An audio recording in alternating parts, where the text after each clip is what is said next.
we're I going know there is a turn our coverage temptation over. to view today as the opening kickoff of a big game or the launch of some great battle. Some will describe it that way, but I encourage you to do what you can to resist the perception of a competition, to avoid feeding a plot line that would pit one team against another. This isn't the sports page. We're all here to do the people's business. It's a sacred thing, and we're all on the same team today, and in fact, every day.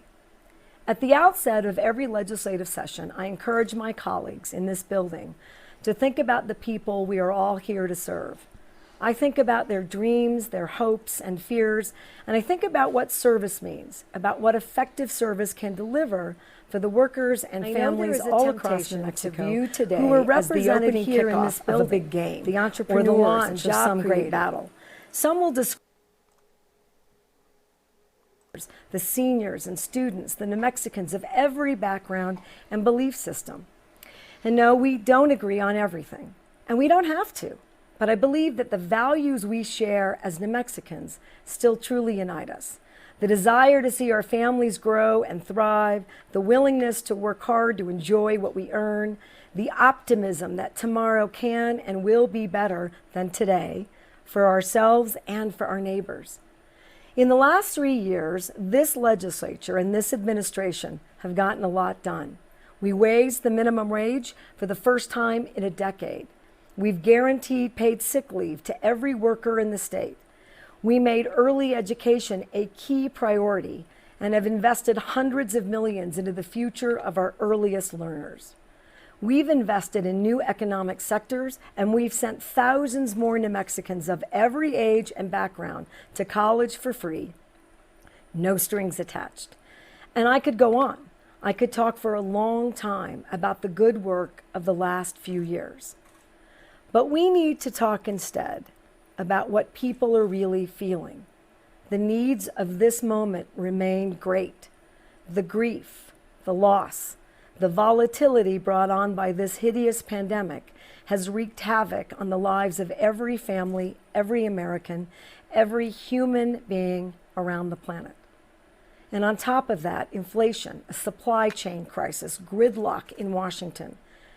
It's all making it harder for everybody, and especially regular working people, to feel safe, to feel comfortable, to feel optimistic. And we all feel it. My family and I, my daughters, my fiance, my grandkids, all of us. There are no exceptions. New Mexicans are calling out for safety and stability, for more and more equal opportunity, for an open and fair and free democracy that works and works for them. Over these next 30 days, we can and we will answer that call together. Once again, this incredible state, our home, is on the precipice of momentous positive change. I said that 3 years ago when I first swore an oath to carry out the duties of this office to the best of my ability. It's been true every day since then. If anything, the opportunity has grown and has multiplied exponentially. The sun is rising on a pivotal day, and I believe everything and anything is truly possible. We have right now unimaginable financial resources at our disposal. I believe we can fulfill once and for all, after 110 years of statehood, the destiny of New Mexico as a genuine homestead of the American dream, a place where people can grow and thrive and live in peace and prosperity, where people have the resources they need to support themselves and their families. What we do here now, what we do in the coming weeks, will set the stage. Dating back decades, a timid mindset has afflicted people in this Capitol building, a pessimism that can be self-fulfilling. Thinking small is a curse. Big and meaningful changes are possible, but the biggest change may be our attitude, our perspective. At a moment in time when we have the money to do it all, let's not limit ourselves. Let's not be unnecessarily incremental. Can't New Mexico be a state? Can't we be the state where everything, anything is possible? So on that note, let's give every single educator in this state a 7% raise this year minimum. That would be the biggest pay bump in recent memory, and it would put us first in the region for average educator pay. They deserve it, and we can afford it, and it's the right thing to do. Let's also raise the starting salaries for every tier of educators, which means some teachers will see a 20% raise this year. And let me be clear, this kind of progress pays for itself. When we support educators, when we retain high-quality teachers and keep our schools brimming with talented professionals, our other strategic investments in New Mexico children and in public education are supported and sustained. Our graduation rates will continue to rise. Our literacy rates will continue to improve, especially with the targeted new phonics program that we have initiated and that the legislature must continue to support. We get more kids into high-quality apprenticeship programs at institutions of higher learning that would help them build fulfilling careers and lives. It all starts with demonstrating support and respect for our educators. Day one, I said we would do that, and we're getting it done. And we're going to keep going. Let's cut taxes for every single person in New Mexico. We haven't cut the sales tax in this state in 40 years. It's only gone up and up and up for decades, burdening New Mexico households and making it harder for our small businesses to be competitive. But under my tax cut proposal, New Mexicans would save more than $170 million every year. As my colleagues from across the aisle have pointed out in years past, correctly, that money doesn't belong in government accounts. It belongs in the pockets of hardworking New Mexicans. I agree, and I expect the legislature to prioritize this relief. I feel the same way about the taxes that are taken out of Social Security benefits. New Mexico is only one of a few states that taxes Social Security. I'm calling today for that taxation to end. We must unburden the New Mexicans who rely on Social Security benefits by cutting their taxes. This is good government, serving the people who have asked us to serve them. New Mexicans deserve it, because I believe we have an obligation to find ways to make life easier for the people of New Mexico. And I will keep looking for ways to do exactly that. And there are more tax cuts on the horizon. Our expansion of the Working Families Tax Credit last year has already saved hundreds of dollars each for about 250,000 New Mexicans. The New Mexicans who need those savings the most. Every dollar counts when we're trying to support the middle class, when we're trying to help workers build careers and help families build stability. Next year, 500,000 more New Mexico taxpayers will benefit from these expanded credits. This has been the most significant and progressive reform of our tax code in a generation. This is real and meaningful change that helps family keep the lights on and keep food on the table. This is the money that is going right back into the pocket of the single mom, the small business owner, the veteran who served our country and our state. Day one, I said we're going to make this economy work for the everyday New Mexican, and we're getting it done. So let's keep going. In the next 12 months, your state government is going to deliver an additional $230 million in rent and utility assistance to the New Mexicans who need it most. Your state government will continue to help keep the heat on in hundreds of thousands of households across our state.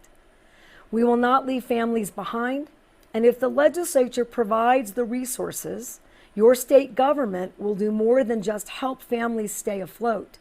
We can and we will genuinely invest in New Mexico families and lift them up, because families don't need to be worrying about a surprise medical bill or car repairs. They don't need to worry about hunger either. In the first 2 years of this administration, New Mexico reduced food insecurity at the second best rate of any state in the country. We all know there's more to do, but that's the kind of progress you can build on. It should inspire us to keep going. Reducing poverty and shielding more families from its effects is the most important work any government, any worker anywhere can do. In the last year, we're 11th best for job growth in the country overall. In 3 years, we have created over 10,000 jobs in every corner of our state, and those jobs now have an average salary better than $90,000 a year. That's a record high, and it's a big, bright signal to other businesses, like the hundreds of businesses that have relocated here in the last 3 years, showing them how successful our public-private partnerships can be and how business-friendly New Mexico is. We're cutting red tape, and it is making a real difference for New Mexico business owners. I'm thinking of folks like Maurice Lamas in Raton, who was seeing business evaporate into Colorado before we made changes. He was the first New Mexican to receive a new liquor license under the long overdue reform we enacted. That kind of aggressive, go-get-it attitude, supported by a proactive state government that wants to actively support businesses, will not only keep more patrons in Maurice's restaurant, but help entrepreneurs throughout our state.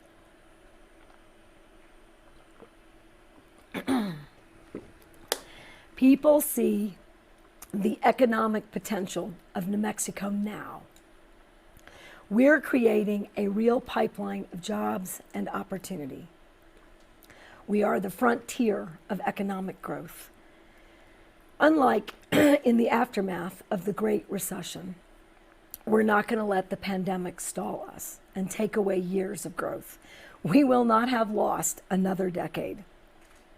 In fact, despite the challenges of the last 2 years, we've hardly lost a step.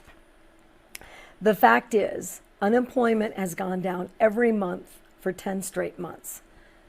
The number of unemployed New Mexicans dropped by 5% in November alone. We're expanding our economic footprint into every single community. Legal cannabis is going to create thousands of jobs and serious tax revenue for local governments to support local services in every corner of our state. Almost 40,000 more students receiving high-quality education for free under my Opportunity Scholarship Program means more skilled workers building 21st century careers right here in Roswell, Espanola, Sunland Park, Rio Rancho, Chama, and so many more. The intellectual infrastructure of a nationally competitive state economy is being built right here, right now, on campuses and in communities throughout our state. And clean hydrogen will support thousands of jobs, especially in rural New Mexico, while helping us sprint toward our net zero carbon deadlines and decarbonize the transportation sector. But if we want to keep up our economic momentum, and we have to, we've got to get crime under control. I don't accept the argument that this is an issue in only one part of our state. I don't accept that any decision maker in this building would say that somehow this isn't their problem. We all have a role to play in keeping New Mexico safe. Public safety doesn't just exist on its own. We have to create it and support it and own it. So we need tougher penalties for the worst of the worst, the repeat offenders, and those who have proven themselves to be a danger to our communities. I support rehabilitation, and this administration has done a lot of innovative good work in that area. But at the end of the day, I stand with the families and communities who have been victimized unnecessarily by the violent criminals that this system needs to secure. The worst offenders, the most serious and dangerous criminals in our state, need to be behind bars, simple as that. And we are going to pass a law this session that will keep violent criminals behind bars until justice can be done. We will put a wedge in the revolving door of violent crime in New Mexico. The safety of our communities cannot be up for debate. A smart on-crime approach can work. In fact, it has worked. In my first year in office, violent crime went down for the first time in 6 years. We can regain that momentum when we make sure our local communities and public safety officers have the resources and support they need. So I'm asking the legislature for a 19% increase in the budget of the Department of Public Safety to fund innovative new crime fighting strategies and hundreds of new positions, including a 19% raise for our state police officers. And I am asking for $100 million to support hiring and retention efforts to get 1,000 more officers in place statewide as quickly as we can. And I am asking for those things because New Mexicans are asking for them. New Mexico is a state that respects and supports law enforcement officers. I reject the rhetoric from Washington and elsewhere that has made public safety a political battleground. This isn't about politics. It's about basic human respect for one another, respect from officers to the people they serve, and respect for officers from the communities they protect. If we have that, we can move forward unified in our desire to clean up the streets of the state, to keep violent criminals behind bars, and to assure every day that justice is done equally under the law. We all want safe communities, and we all want healthy communities. This administration has made important strides. We have capped costs for life-saving medications. We've protected safeguards for those with pre-existing conditions. We've invested in affordable care for thousands of lower-income families. We have eliminated copays for behavioral health services, and we've begun the great task of rebuilding a mental health care infrastructure that was decimated. But still, too many people, especially people in the rural areas of our state, don't have timely access to the health care they need or access at all. Every community deserves high-quality care.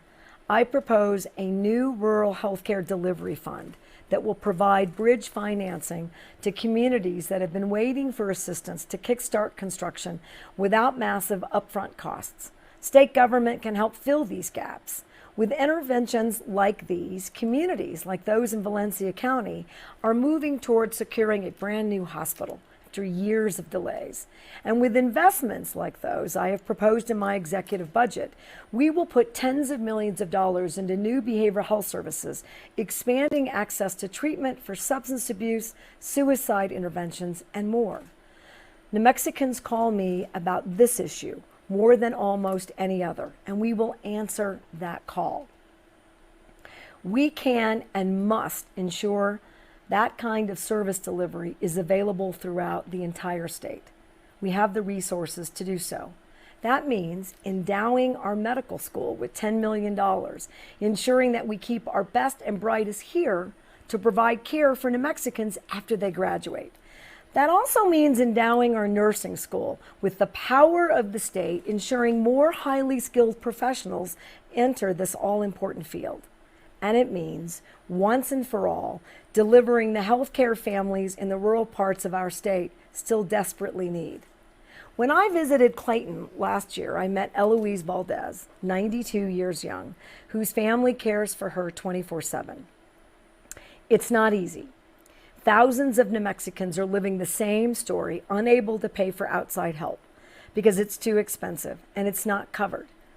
As a caregiver myself, I know the strength and resilience it takes. I know it can be physically and mentally exhausting. Well, I think it's time we start saying thank you. And I propose a dramatic expansion of the state program that directly supports caregivers. What that means is we are going to pay families who are doing the work of taking care of their elderly loved ones, regardless of Medicaid eligibility. Let's call it New Mexicare, and let's make it a model program for the rest of the country. This is an investment in people that goes well beyond politics or any one politician. This is the kind of investment that can be and should be a lasting service, one that reflects our shared values as a state. In this state, we provide for and care for our parents, our grandparents, our disabled loved ones. This state government under my leadership will help provide for that care unequivocally. Caregiving is a full-time job. I know it firsthand. And we respect working people in New Mexico. So let's invest in the dignity of our elders and of their families by helping caregivers and those they care for stay in their homes with the financial support they need. On the same note, it is time that we build a new veterans home, a state-of-the-art independent and assisted living facility and program for those who sacrificed to protect our freedoms. The original building on the campus in TRC was built in 1936. I think it's time for an upgrade. So I am calling for $60 million, which we will leverage with an additional $60 million from the federal government to build the kind of modern facility our veterans and their families deserve. We're going to get it done. Because when government has the right tools and the right people, problems are solved. We can dream big and make bold plans. Doesn't matter much if we're not solving people's problems each and every day. And we are.